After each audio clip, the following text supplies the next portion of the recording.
Hello everyone, welcome to my channel Potli 3079. Today's video related to facts to be remember. कुछ ऐसे facts हैं जो कि हमें याद रखने चाहिए और ये एग्ज़ाम में पूछे जाते हैं।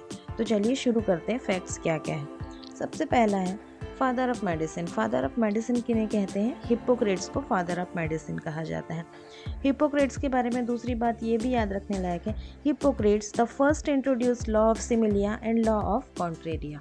हिप्पोक्रेट्स ने ही सबसे पहले law of similia and law of contraria को इंट्रोड्यूस किया था। लॉ ऑफ सिमिलिया वैसे हम कहते हैं कि सर हैनीमैन ने दिया था, बट उसके पहले भी हिप्पोक्रेट्स ने लॉ ऑफ सिमिलिया के बारे में बताया था।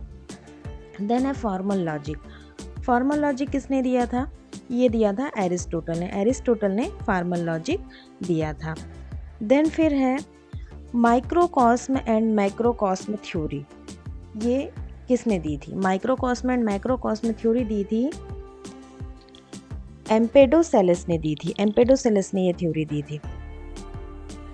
रियलिस्टिक लॉजिक जो कि इंडक्टिव एंड डिडक्टिव लॉजिक है, रियलिस्टिक लॉजिक ये दिया था किसने? लॉर्ड फ्रांसिस बेकन ने दिया था ये। फिर प्रिंस ऑफ मेडिसिन किसे कहा जाता है? प्रिंस ऑफ मेडिसिन कहा जाता है एविसेना को। और एविसेना ही कौन थे? ऑथर थे किसके? कैनन ऑफ मेडिसिन के। कैनन ऑफ मेडिसिन के ऑथर भी कौन थे? एविसेना ही थे।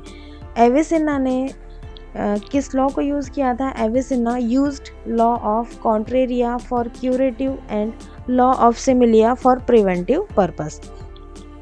एविसेना ने लॉ ऑफ कॉन्ट्रेरिया यूज़ किया था और लॉ ऑफ सिमिलिया भी यूज़ किया था, लेकिन जो उन्होंने लॉ ऑफ कॉन्ट्रेरिया यूज़ किया था ये क्यूरेटिव पर्पस से यूज़ किया था, और लॉ ऑफ सिमिलिया जो उन्होंने यूज़ किया था वो प्रिवेंटिव पर्पस से यूज़ किया था।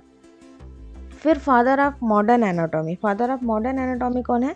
Andrew Vesalius. Father of modern anatomy है एंड्रू वेसेलस। जीनस एपिडेमिकस, ये किसने बताया था जीनस एपिडेमिकस के बारे में? थॉमस सेडेन हमने बताया था। फिर थॉमस सेडेन हमको इंग्लिश हिप्पोक्रेट्स भी कहा जाता है। थॉमस सेडेन हम नोन एज इंग्लिश हिप्पोक्रेट्स। फिर है father of materia Medica. Father of materia Medica किसे कहा जाता है? पेडेसिस डायस्कोराइड्स को कहा जाता है फादर ऑफ मटेरिया मेडिका। हुफलैंड, हुफलैंड को कहा जाता है Nestor of medicine. Nestor of medicine ये वैसे सर हैनीमैन के द्वारा बोला गया था हुफलैंड के लिए, कि हैनीमैन सर ने हुफलैंड को नेस्टर ऑफ मेडिसिन कहा था। ऑडेसपेयर, ये वर्ड किसने दिया था? कहाँ से आता है? था हॉरेस ने दिया था ये वर्ड ऑडेसपेयर।